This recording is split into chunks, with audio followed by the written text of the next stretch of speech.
Hello, and welcome to the first in our series of Photoshop tutorials. We'll be starting today by showing you how to create a new document in Photoshop. To get started, open your Photoshop program. From there, you can easily begin creating a new document by using the drop-down window under File. Click on File to see the drop-down window. After that, the first command you see in the drop-down window is New.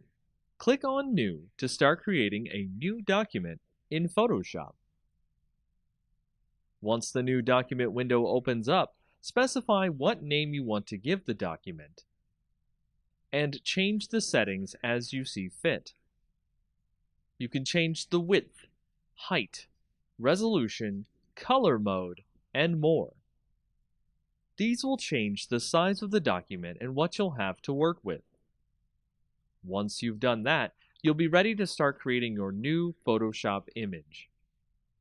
Now you can start putting to digital paper anything in your imagination.